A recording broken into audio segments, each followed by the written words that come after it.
Greetings, dear ones. I am Kryon, a magnetic servant. I want you to stop for a moment.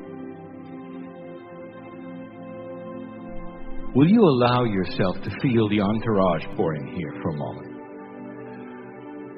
Does it stretch your belief, dear human, to think that there are those beyond that which you think? The very physics that is talked about perhaps has something that is even akin to consciousness. Perhaps you don't know everything. The box that most human beings reside in is one that is a protection.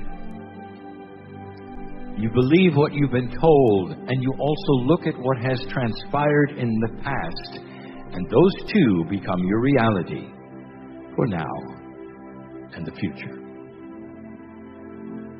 And where in that box is the allowance for the beauty of God that is outside of what you've been told? Do you think it is possible that when you climb into the closet and shut the door, there's trillions of us?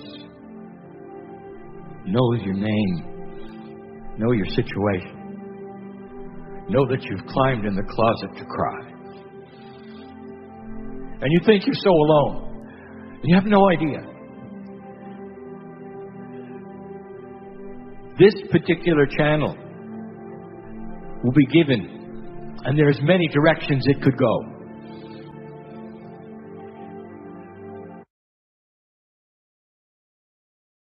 The last time I sat before human beings, I made a plea. And the plea was this: set aside the humanism you have for a moment, as though you came in from another planet. And you've come across this teaching, this planet, and you smile because you recognize it. You might even recognize the voice of the channel. And you're not involved in anything here. And you're simply observing. And that will create within you a complete and total unbias toward everything I'm going to tell you. For I want to give you some things of truth. I want to set the stage. Here is the axiom. Human beings, when they project the future, project it based upon what they know about the past. In psychology, it is called human nature. The way human beings behave yesterday, the day before, sets an expectation of what is to come tomorrow and beyond. And if nothing has ever happened in the past that would give you a different perspective, you will simply paste upon the future what has happened in the past. And this is what you do. I'm going to give you an example. You're with a beautiful 6-year-old. Perhaps it's yours. Perhaps not. But you're allied with the 6-year-old. You look into her heart, and you see nothing but innocence and love and beauty. And you say to the 6-year-old, what is it that you would really love for your future? Tell me all about what will your life be if you could paint the picture, the most beautiful thing you want for the future. And the 6-year-old will look up at you and go, that's easy. Every toy I could ever have, from now to the time I die. I want all the toys. I want to be with you. I want you to hold my hand until I die, because I'm safe. I want to go places and do things. I want to enjoy what I have.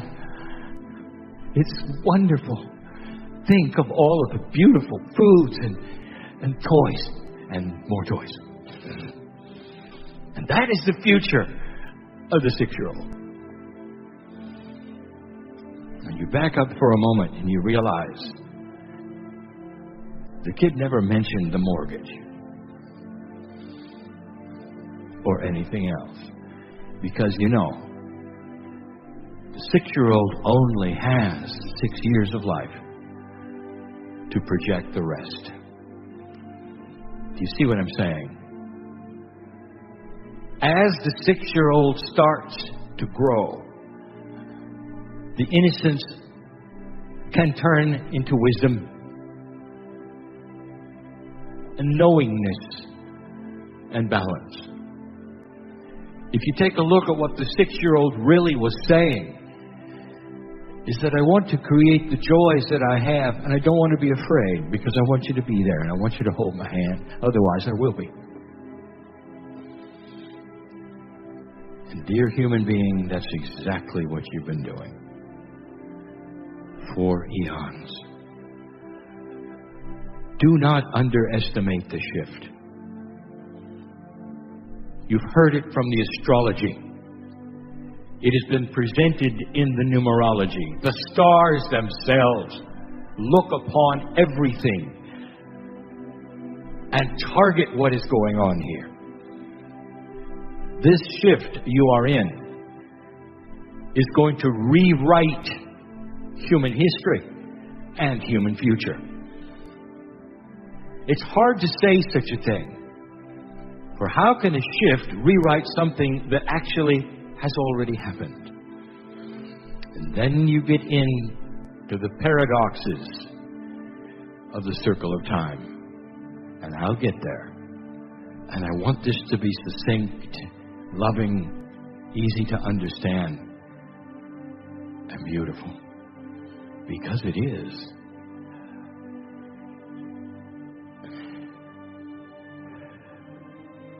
I'll give you a premise. You're starting to come home. Now that is not what you expected, did you? You're starting to come home. What could Kryon mean about that? And what is home? Let us put this premise forward. Old souls, you have been through it. And not just on planet Earth. You are children of the universe, and this galaxy knows you so well. For literally millions of years, you have been biological somewhere. And that sits into a special place in your Akash. A special place that starts to awaken, and you start to feel something. Some of you are starting to anticipate and feel their shift. And contrary, perhaps, to what others would say, you have to whisper to yourself, and it feels good. There's something happening.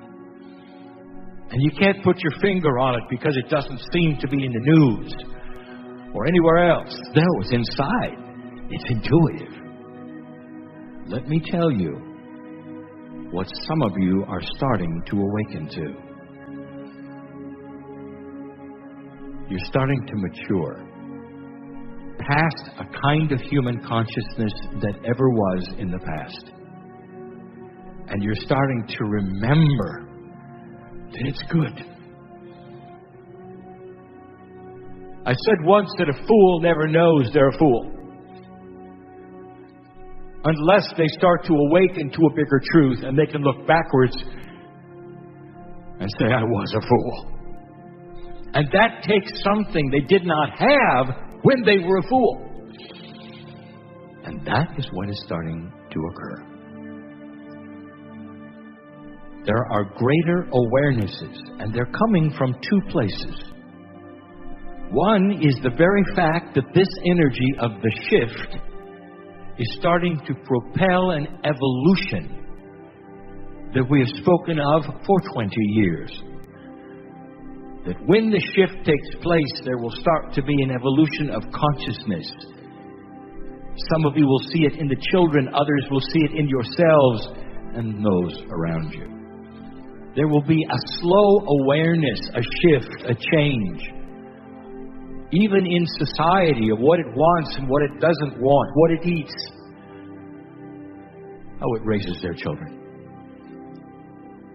It's not necessarily all metaphysical, but the old soul is the one who is on the front line. You are starting to receive information that feels good.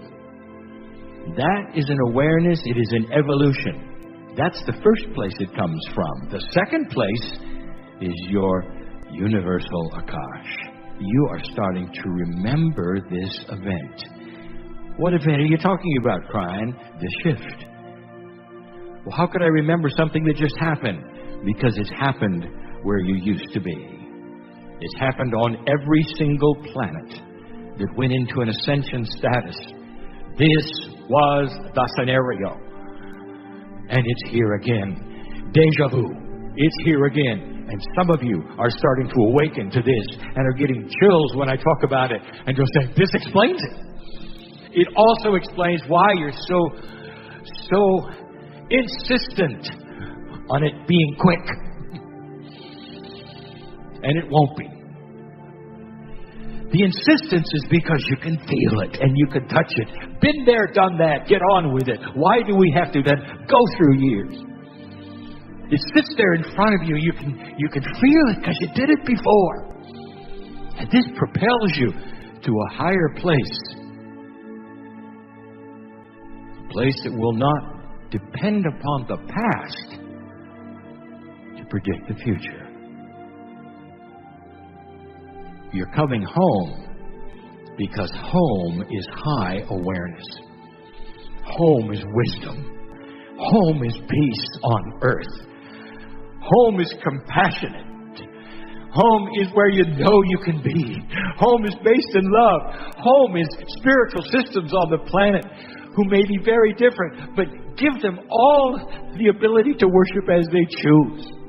That's home. You've seen it before. And here it comes. Slow. Slow. Be careful what you expect, because that's what's going to be delivered.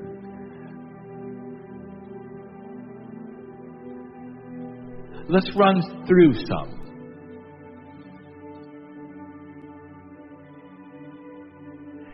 First is, I want to give you a premise. Relax into yourself and know you're your own parent. Relax into yourself and know your own parent. You're your own parent. Dear ones, you have gone through a human nature that says if mom and dad aren't there, then you've got to find a substitute. And that substitute may be somebody you were with or meet or the church or something. You got to grab the hand of somebody. Because otherwise it's a crazy world. And it's fearful. And for some of you, the idea of being alone, totally not acceptable. There's got to be that place where you can go where it's so safe and there's no fear. And you take the hand of God inside you. Can you do that?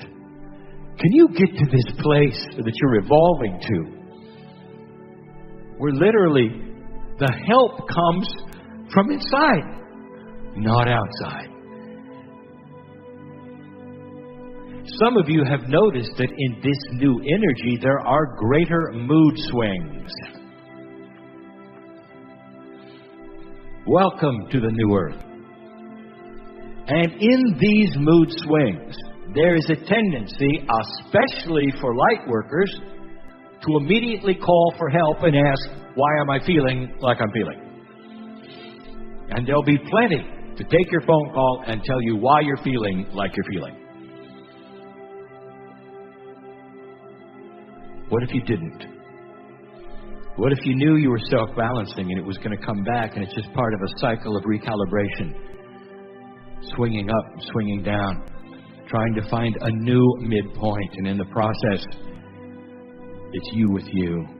I want to tell you, there is a big hand out waiting to take your hand, and it's that higher part of you, God inside. God is inside. Isn't it good enough? Isn't God good enough to be inside you? Does it have to be outside? Does it have to be in the ethers? Does it have to be in a building? Or can you sit and take your own hand and say, this is good, and relax? That's maturity. And that's what we're teaching. Number 2, the end of suffering. And I don't mean physical. I mean the kind of suffering that you put yourself through constantly. You're told from birth, from so many areas, so many places, if you suffer a little, that's a good thing.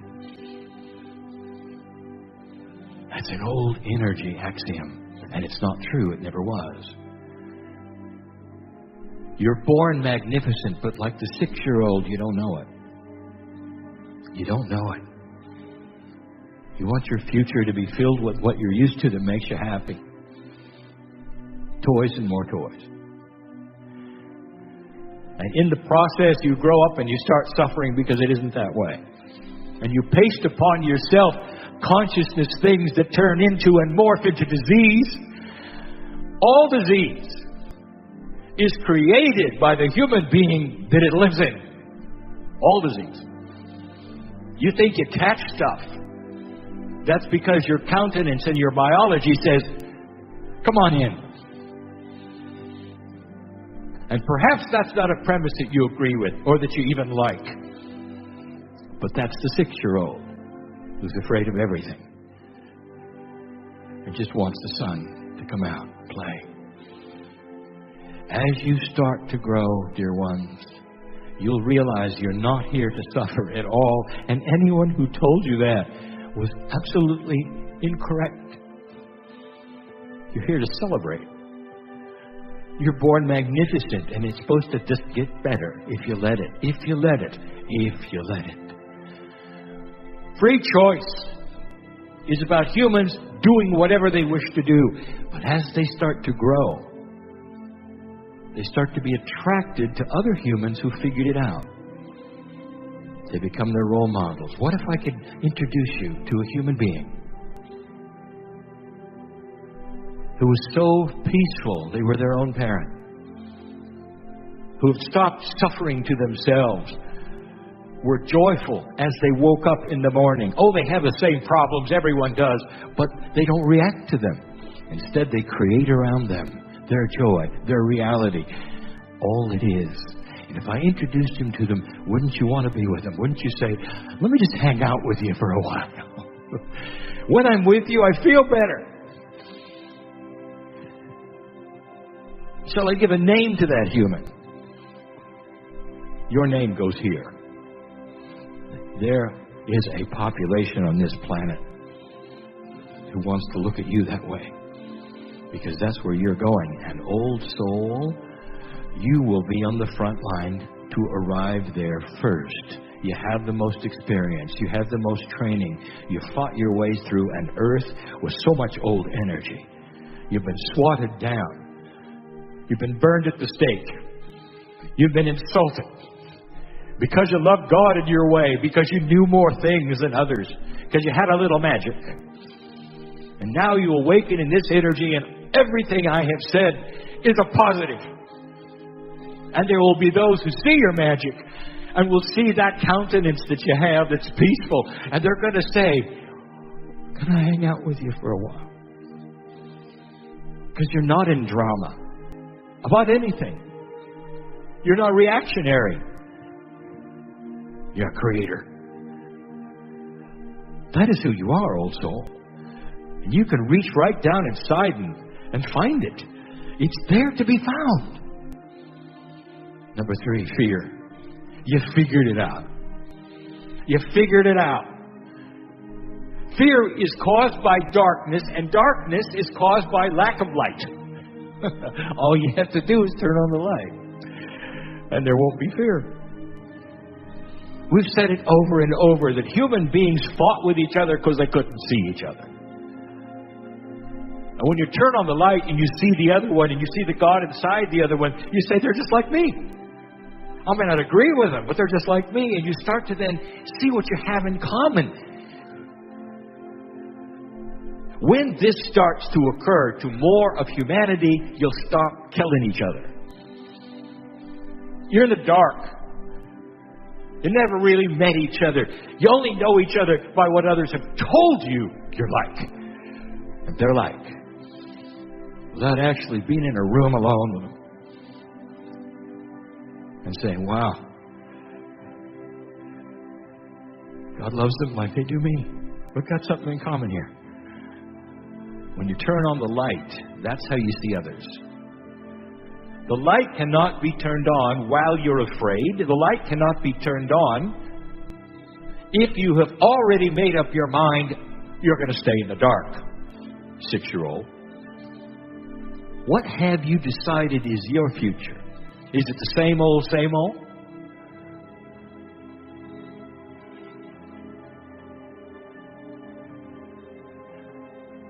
Number 4. There's an awareness of a bigger picture. The 6-year-old only sees that which is immediately around them. Take the 6-year-old to the store. The 6-year-old enjoys the ride. He listens to what's in the car. He enjoys the toy that he has with him. You take him to the store. He enjoys the store. He looks around. He sees others, interesting things, foods he likes, and you take him home. The 6-year-old did not see what kind of car you are in, what's the speed limit, what are the rules, do you have to have a license, where is the store? Is the store going to be open or not? Do you have enough cash to buy the food that you went for? Beyond, completely and totally beyond anything the 6-year-old would see. The greater awareness that you're having and starting to have is a much, much larger picture than what's going on with you, your family, or your country. It starts to be a planetary awareness and starts to balance how you think. You've been here before. You start looking at that which is around you and what is going on nationally, planetarily. You start looking at the energies which are different than they were 50 years ago and realizing you're overdue for a war. So let's talk about that. And that brings us to other things. In just a moment, I'm going to review a little bit of physics. That which is called fractal time. Awareness of a larger picture is part of the evolving human spirit. If you stay in your own square, dear ones, that then will be what you expect for the future.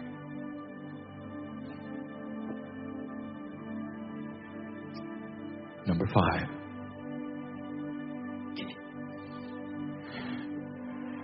I cannot stress this more. There's a light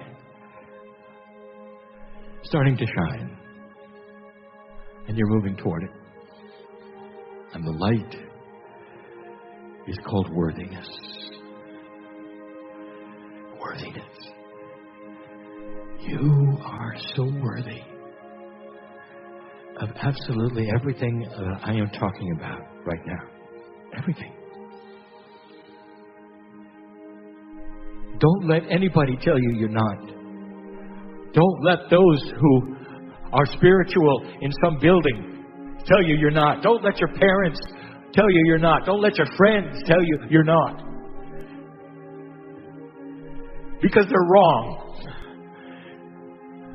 In the ignorance they have from the old human nature, they may believe it, but they're wrong. The truth is, you are magnificent. Worthy beyond belief. Dear old soul, it's the worthiness that's going to let you get beyond this disenfranchisement of life that you've been given. Your Akash reeks with this. You never got ahead, not as a light worker. Every time you use magic, you're punished. The magic that I speak of is that which others see as magic, and you just see as metaphysical truth. Every time you started to open the door for that which was truisms, like creating your own reality, like that which you had God inside, every time you did, you were beat up for it. And that creates a lack of self-worth, and that's over. It's the end of suffering. It's the end of low self-worth. If you want to, free choice. If you want it. I'm going to tell you, now is the time. You know what has changed here? Everything. If you've ever thought of the veil that pushes upon this planet and perhaps keeps it in the dark, it doesn't. It responds to your consciousness. The veil starts to lift when enough humanity starts to then think out of the box and starts growing up and going home. Going home. Home is that place that you've seen before. So peaceful. No fear. Taking the hand of God inside you. That's home. You are worthy. Very worthy. I want to talk about physics. I want to talk about something in order to present to you very carefully something to consider. And there will be many who hear this and they will roll their eyes and they will simply not believe it. Only time will show you. And even then you may not believe it. There are attributes of physics you don't know about yet. No matter how big your accelerators get, you still won't know it. There are two kinds of physics. The kind that is manipulable, you can manipulate it. My partner can't speak the word, so we just changed the sentence. And then there's the kind that you can only observe. And you have subatomic particles that are the governors of each kind. That's why we have told you from the beginning, you can change mass of anything. Because the laws then support that. There's much in physics that can be created literally from nothing. It's just molecules and atoms put together in a scenario that once you know how, you can manipulate them. This will be high science. It will come to you. It will free you from gravity eventually. Now that is things you can manipulate. And then there's the kind of physics that is what I'll call core physics, that cannot be changed, only observed. And the biggest one, the most confusing one, the one that we'll only open this tiny little box right now because there's such conundrums, is time. There's a subatomic particle you've named called the Higgs singlet. And that particular particle is being sought after because there are physicists convinced that it shifts dimensions and time. That is a core particle. You've heard of time travel. That particle, when understood, will allow for this. For you can flip into another dimension and go backwards in time and reappear in yours, and you can observe but never change. It is a core element of physics that remains the same. There are other core elements of physics. In fact, the ones that my partner started to talk about today, called the field, core elements that are benevolent to harmony, that want to pull things together. And if you knew how that worked and why it worked, it should put a smile on your face. Because that's the physics you live in. right now. If you started to examine the Higgs singlet, you would start to see why fractal time works the way it does. Now, I'm going to stop getting scientific, and I'm going to make it more practical. There are those who will say that time is in a circle. In fact, it imprints things on it that then repeat. You probably have heard this. Time repeats itself. It does. History repeats itself. It does. And so therefore, this whole idea of time in a circle and having imprinted things in it has accuracy. So as you go around the circle, which to you is a straight line, you then come upon what we will call energy markers. And those energy markers may very well create the same thing the last one did. You're in a circle. Here it comes again. Here it comes again. Here it comes again. You're overdue for a war, dear ones, and you're not going to have one. You passed that. All of the prophecy of the Scripture told you you'd have one. Did you notice? You didn't. How many years have to go by before humanity will take a look and say, you know, it didn't happen? And all that prophecy scared us. Well, maybe it will.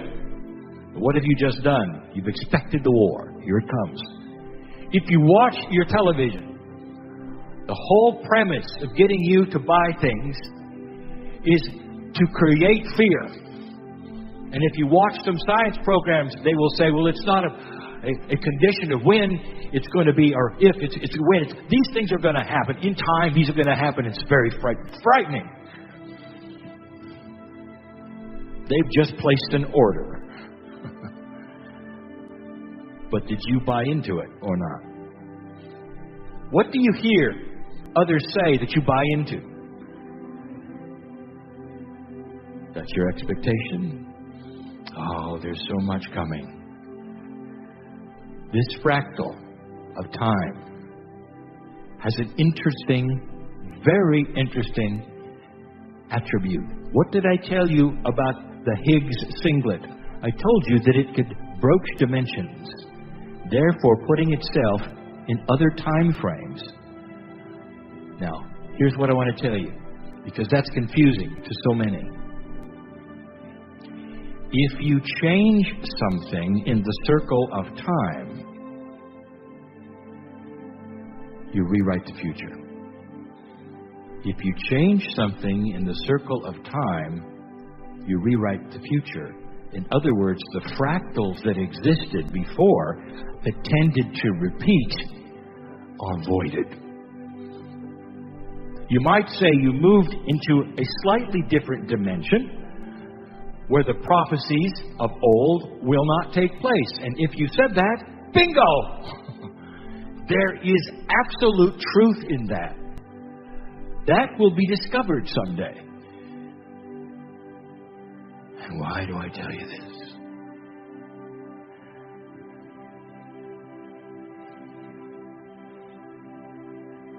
I presented an expose on wild cards the last time I was with you. I listed a number of them. I gave you the rules of wild cards. They're not created by spirit. They can be inventions. They can be persons who've changed history. And what happens in this is that humans take advantage of an energy that spirit then creates. For instance, did you notice when the veil lifted slightly and it was time for certain inventions, that the inventions came upon this planet all at once, all over the earth? What a coinky-dinky. That the Wright brothers only beat the French by a week or so. And you can go on, and you can go on, and you can go on. It just seems like the earth is given the information all at once at a certain time. That's not exactly right. We don't give you anything. We lift the veil slightly, and the humans who are able to think of these things do it. And that has happened repeatedly. So these are the rules of the wild cards. Don't think for a moment that Spirit has created the wild cards. You create them with your own rules, with your own consciousness, and your own systems. You just did one. Now, I beg you, you've come in from another planet, and you're observing. Wipe away the bias. It's hard. Wipe it away. And listen to this for just a moment, because this is the first time, and perhaps the last, that I'll ever tell you this. There are those on this planet who can sense the fractals. They're called precogs. Government knows about them. They are ones who can simply sense what is already there. Because time is in a circle, and fractal time presents elements of energy that come at you in this circle, and they can make then predictions. It's frightening. The precogs started talking about it, and then there were others that started talking about it, and the closer it got, the more talked about it. Now, this also follows suit because the ones who study patterns of finance, of stocks, of investments, of national debts, they see the patterns, and they started yelling too. They said, it's coming. Can't you see it? Some said, it's going to run for the hills. It's going to be worse than anything. Because it affects everyone in the States. And that affects everyone on the planet. Do you know what I'm going to tell you? Lorenz said, when a butterfly flaps its wings, in a few weeks something else major could happen, perhaps even a hurricane. Because little things change big things. And big things change even bigger things. Here is what I want to tell you. Everyone was expecting on this planet a certain outcome. And if that had happened, I would like to tell you something. Just the financial systems would have stayed in place. The one would have taken over from the other. And the systems that were bound to fail would have gone right into that place where they would fail. There was no reason to change anything because it was all working. And then the wild card came. You're coming from space. You have no invested bias at all. And you're looking down in a metaphysical way. And you're saying, isn't it interesting how this wild card is going to change what would have happened in February or March? Are you understanding what I'm telling you? Maybe, just maybe, putting a stick in everything and turning it quickly is what was needed right now in order to change that specter of a complete and total financial failure. I want you to see what's going to happen. And whether some seeds of it still occur or whether there's a hiccup. But I'll tell you, without this wild card, it would have gone same old, right to where the fruition of the problem would be. And the precogs would have been right, and the fractal time would have proved itself. But instead, it has voided itself because of the wild card. The wild card was not given by Spirit. Hardly. It was humans, free choice, free system, putting a wild card in place. And now I give you this because no one has ever thought of that. And you're going to say, well, what's going to happen next? What's the most benevolent outcome? No financial collapse? Good things? What is the order you're going to place? Think of it as writing a sheet on a sheet of paper and giving it to the waitress. What's going to come to your table? Aren't you tired of ordering suffering? Aren't you tired of ordering that which is the lowest expectation? Aren't you tired of expecting horrible things from other people? And the answer is yes. That's not where the light worker is. What are you going to do with this? Physics is on your side, dear ones, at your back. Personally, and also planetarily. This was always in the cards, so that you could continue on without a horror, a financial collapse. So you could continue on, and this planet can grow faster because of it, and not have to be dragged down for years and years and years. And that, dear ones, is the free choice that you have made at a level you didn't expect you even had. Metaphysics is truly working here. That's the message of the day. And so it is.